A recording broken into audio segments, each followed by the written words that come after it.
আসসালামু আলাইকুম। এটিএন বাংলা প্রতি ঘন্টার সংবাদে সবাইকে স্বাগত জানাচ্ছি আমি ভাবনা আহমেদ। শুরুতে চট্টগ্রাম টেস্টের খবর।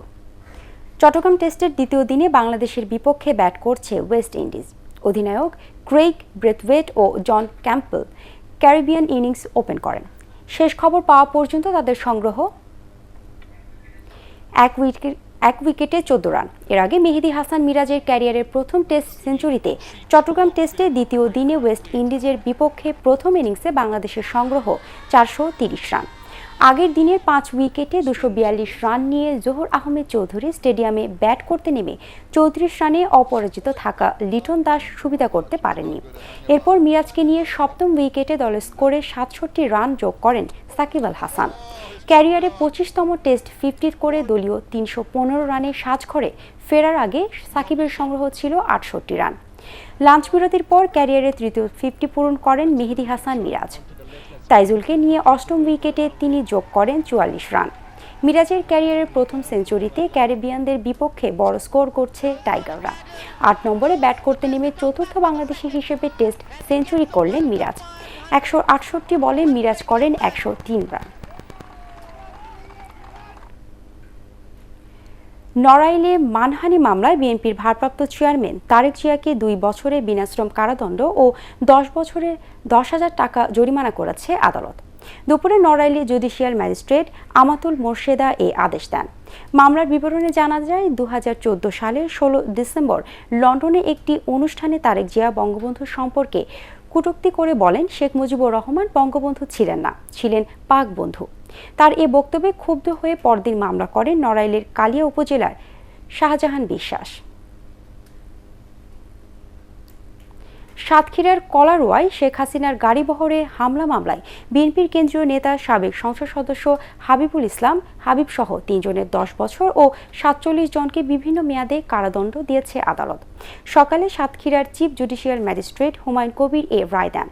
রায় ঘোষণার সময় হাবিবুল ইসলাম হাবিব সহ 34 জন আসামি আদালতে উপস্থিত ছিলেন। পলাতক রয়েছে বাকি 16 জন। 2002 সালে 30 আগস্ট কলারোয়া উপজেলার হিজলদি গ্রামে ধর্ষণের শিকার এক মুক্তিযোদ্ধার স্ত্রীকে দেখতে সদর হাসপাতালে যান তৎকালীন বিরোধী দলীয় নেত্রী শেখ হাসিনা।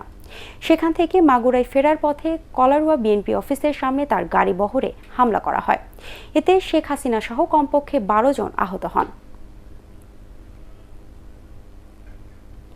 বগুড়ায় বিষাক্ত অ্যালকোহল পানে মৃত্যুর ঘটনায় দ্বিতীয় দিনের মতো অভিযান চালিয়ে বিপুল পরিমাণ রেকটিফাইড স্পিরিট জব্দ করেছে পুলিশ। সকালে বগুড়ার নাটাইপাড়া এলাকায় করতোয়া হোমিও হলের গ্রেপ্তারকৃত মালিক শহীদুল আলমের ল্যাবরেটরি ও গোপন গোডাউনে অভিযান চালায় আইন শৃঙ্খলা বাহিনী। এ সময় 1,500 লিটার মদ তৈরির তরল কাঁচামাল আটক করা হয়। বন্ধ করে দেওয়া হয় ল্যাবরেটরি ও কারখানার গোডাউন। বিষাক্ত মদ পান করে বগুড়ায় বুধবার 8 জনের মৃত্যু হয়। দেশে তৈরি বঙ্গভ্যাক্স সবচেয়ে নিরাপদ করোনা ভ্যাকসিন বলেও জানিয়েছেন ভ্যাকসিনটির আবিষ্কারক কাকন নাগ। এ সময় সমালোচকদের কথায় কান না দিয়ে করোনা ভ্যাকসিন নিতে দেশের মানুষের মধ্যে ব্যাপক আগ্রহ লক্ষ্য করা যাচ্ছে বলে মন্তব্য করেন তথ্যমন্ত্রী ডক্টর হাসান মাহমুদ। বাংলাদেশি 2 বিজ্ঞানীর আবিষ্কার বঙ্গভ্যাক্স ভ্যাকসিনটি দ্বিতীয়বার নিতে হবে না বলেও জানান তথ্যমন্ত্রী। সচিবালয়ের তথ্য মন্ত্রণালয়ের সভাকক্ষে করোনা ভ্যাকসিন বঙ্গভ্যাক্সের আবিষ্কারক বাংলাদেশি বিজ্ঞানী কাকন নাগ ও নাজনীন সুলতানার সাথে শুভেচ্ছা বৈঠক শেষে তিনি এসব কথা বলেন। বিতর্কিত করতে নির্বাচন কমিশনের বিরুদ্ধে দুর্নীতির অভিযোগ তোলা হচ্ছে বলে দাবি করেছেন নির্বাচন কমিশনার কবিতা খানম। ইসি সচিবালয়ে সাংবাদিকদের সাথে আলাপকালে তিনি বলেন, স্বচ্ছতার সাথেই কাজ করছে কমিশন। পৌরসভা নির্বাচন পর্যবেক্ষণ করে সামনের ইউনিয়ন পরিষদ নির্বাচনে সহিংসতা কমাতে কঠোর ব্যবস্থা নেওয়া হবে বলেও জানান তিনি। স্থানীয় নির্বাচনগুলো প্রতিদ্বন্দ্বিতাপূর্ণ হচ্ছে বলেও মনে করেন কবিতা খানম। দেশে বিদেশে নিজেদের দুঃশাসনের চিত্র আড়াল করতে সরকার আবারও অপরাজনীতি শুরু করেছে বলে অভিযোগ করেছে বিএনপি। নয়াপল্টন কেন্দ্রীয় কার্যালয়ে দলের সিনিয়র যুগ্ম মহাসচিব রুহুল কবির রিজভী এই অভিযোগ করেন। তিনি দাবি করেন, শেখ হাসিনার গাড়ি বহরে হামলার মিথ্যা অভিযোগে সাতক্ষীরার বিএনপি নেতা হাবিব সহ 50 নেতাকর্মীকে সাজা দেওয়া হয়েছে। এদিকে ঢাকা রিপোর্টার্স ইউনিটিতে আরেক অনুষ্ঠানে নজরুল ইসলাম খান বলেন, গণতান্ত্রিক আন্দোলনের পথকে রুদ্ধ করে অগণতান্ত্রিক শক্তির উত্থানের পথ তৈরি করছে সরকার। দর্শক, পরবর্তী সংবাদ দেখার আমন্ত্রণ জানিয়ে এখনকার মতো শেষ করছি। করোনা ভাইরাস থেকে নিজেকে সুরক্ষিত রাখতে মাস্ক পরুন এবং বারবার হাত পরিষ্কার করুন। এছাড়া এটিএন বাংলার সংবাদ ইউটিউবে দেখতে ব্রাউজ করুন youtube/18 বাংলা নিউজ। ধন্যবাদ সবাইকে।